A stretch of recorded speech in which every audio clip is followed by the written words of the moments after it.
Good morning all of you.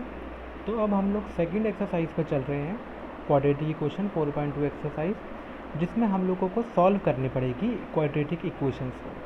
ठीक है ना। इससे पहले हम लोगों ने क्वाड्रेटिक इक्वेशंस को बनाना सीखा था, अब हम लोग सॉल्व करना सीखेंगे। तो सॉल्व करने वाला जो मेथड होता है उसको हम लोग बोलते हैं सॉल्व बाय फैक्टराइजेशन। तो आप बुक में देखोगे ऐसा लिखा आएगा, solve the following quadratic equation by factorisation method. तो फैक्टराइजेशन मेथड का मतलब होता है कि आपको इसको फैक्टराइज करना है, यानी कि splitting the middle term. Factorise करने का मतलब है स्प्लिटिंग द मिडल टर्म, जो आपने छोटी क्लासेस में पढ़ा भी होगा। तो देखो, स्प्लिटिंग द मिडल टर्म या फैक्टराइज हम लोग कैसे करते हैं। आपके पास ये इक्वेशन है 6x² minus x minus 2 is equal to 0। ये आपके पास इक्वेशन है और ये क्वाड्रेटिक इक्वेशन है। ये क्वाड्रेटिक इक्वेशन कैसे है, क्योंकि जो वेरिएबल है x, इसकी पावर है 2, तो ये क्वाड्रेटिक इक्वेशन हो गई। तो इसको फैक्टराइज करने से पहले सबसे पहला काम जो हमको करना पड़ेगा वो क्या है कि हमको इस तरीके से अरेंज करना है कि x² वाला टर्म पहले आए, उसके बाद x वाला टर्म, उसके बाद कांस्टेंट टर्म। कोई भी अगर आपके पास इक्वेशन आएगी, उस इक्वेशन को आप इस तरीके से अरेंज कर लेना कि स्क्वायर वाला टर्म पहले आए, फिर सिंगल वाला टर्म, 1 पावर वाला टर्म, उसके बाद कांस्टेंट टर्म। तो यहाँ पर तो ऑलरेडी ये अरेंज्ड है, क्योंकि 6x² स्क्वायर वाला टर्म पहले है, x वाला टर्म बाद में और कांस्टेंट नंबर उसके बाद में है। अब स्प्लिटिंग द मिडल टर्म हम लोग करते कैसे हैं, ये आप लोगों ने छोटी क्लासेस में पढ़ा भी होगा। सबसे पहला काम हम लोग क्या करते हैं, ध्यान से देखना। x² का कोफिशिएंट क्या है, x² का कोफिशिएंट है 6 और कांस्टेंट टर्म कितना है, कांस्टेंट टर्म है -2। 6 और -2 को मल्टीप्लाई कर दो, कितना आ गया -12। और x का कोफिशिएंट कितना है, देखो x का कोफिशिएंट है -1, क्योंकि x के साथ माइनस है तो x का कोफिशिएंट है -1। यानी कि अब आपको सबसे पहले काम क्या करना है, x² का कोफिशिएंट है 6 और कांस्टेंट टर्म है -2। 6 और -2 को आप मल्टीप्लाई कर दो, कितना आता है -12। और x का कोफिशिएंट कितना है -1, दोनों को अलग अलग लिख दो। तो x² का कोफिशिएंट और कांस्टेंट टर्म को आपको मल्टीप्लाई करना है और x का कोफिशिएंट आपको अलग लिखना है। अब आपको ऐसे दो नंबर ढूंढने हैं जिनको मल्टीप्लाई करके -2 आए और ऐड करके -1 आए। ये आपको खुद सर्च करने हैं। तो फैक्टराइजेशन वाले मेथड में आपको खुद ऐसे नंबर सर्च करने होते हैं जिनको मल्टीप्लाई करके -12 आए लेकिन ऐड करके -1 आए। तो ऐसे दो नंबर हैं -4 और 3।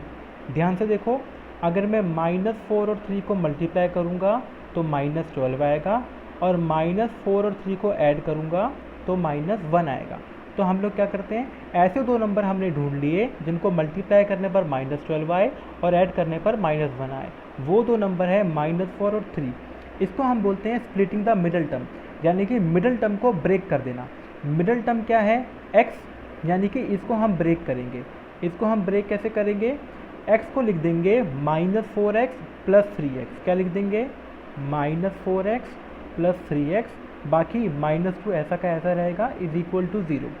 तो स्प्लिटिंग द मिडल टर्म का मतलब क्या होता है, मिडल टर्म को ब्रेक कर देना। तो हम लोगों ने इसमें किया क्या, हम लोगों ने मिडल टर्म का मतलब -x को ब्रेक कर दिया दो ऐसे नंबर्स में जिन नंबर्स को मल्टीप्लाई करने पर -12 आएगा। देखो, -4 और 3 को मल्टीप्लाई करने पर -12 आएगा, और -3 और 3 को प्लस करने -4 और 3 को प्लस करने पर -1 आएगा। तो हम लोगों ने इसको स्प्लिट कर दिया। अब हम क्या लेंगे, अब हम लोग कॉमन लेंगे। ठीक है, 6x² और 4x में से क्या कॉमन आता है, इनमें से कॉमन आता है 2x। यहाँ पर क्या बच जाएगा, यहाँ पर बच जाएगा 3x, क्योंकि 6 को 2 से डिवाइड करा 3, x² को x से डिवाइड करा x, माइनस 4x में से 2x कॉमन लिया तो क्या बचेगा, यहाँ पर बचेगा 2, क्योंकि 4 में से 2 डिवाइड किया तो 2, x को x से डिवाइड किया तो 1। इन दोनों में से क्या कॉमन आता है, इन दोनों में से कुछ भी कॉमन नहीं आता। तो जिनमें से कुछ भी कॉमन नहीं आता उसमें से हम लोग 1 कॉमन ले लेंगे। तो 1 कॉमन लेंगे तो अंदर वाली ब्रैकेट क्या रहेगी, सेम रहेगी, क्योंकि 3x - 2 में से कुछ भी कॉमन नहीं आता। तो हम लोगों ने क्या करा, 1 कॉमन ले लिया। अब ध्यान से देखो, आप लोगों को एक चीज़ ध्यान देनी है कि जो ब्रैकेट यहाँ बन के आएगी सेम ब्रैकेट यहाँ बन के आनी चाहिए। यहाँ अगर 3x - 2 है तो यहाँ पर भी 3x - 2 आना चाहिए।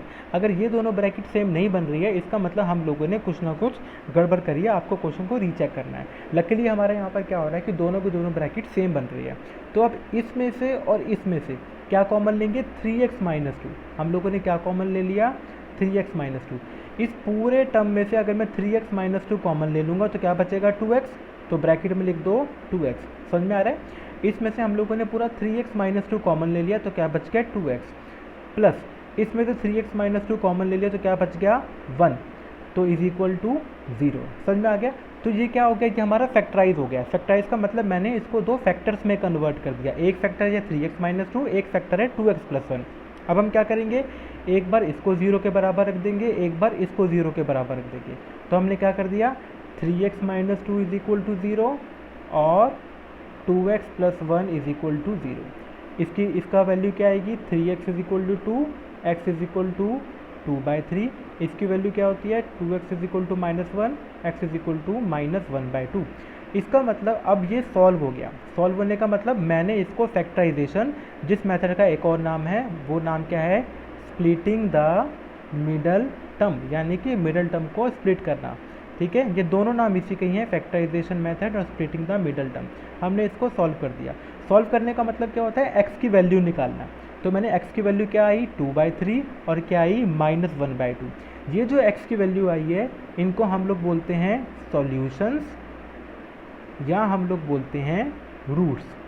ठीक है, इसको हम लोग सॉल्यूशन भी बोल सकते हैं, रूट भी बोल सकते हैं। इसका मतलब 2/3 और -1/2 इस इक्वेशन के सॉल्यूशंस भी हैं, या हम इसको कह देते हैं रूट्स। तो दोनों नाम सेम है, solutions and roots both are the same name. ठीक है, तो x is equal to 2/3, x is equal to -1/2, ये सॉल्यूशंस भी हैं, ये रूट भी हैं। इसको हम लोग बोलते हैं फैक्टराइजेशन मेथड या स्प्लिटिंग द मिडल टर्म। यहाँ तक क्लियर है? तो अब हम लोग इसको, ठीक है, ओके, थैंक यू।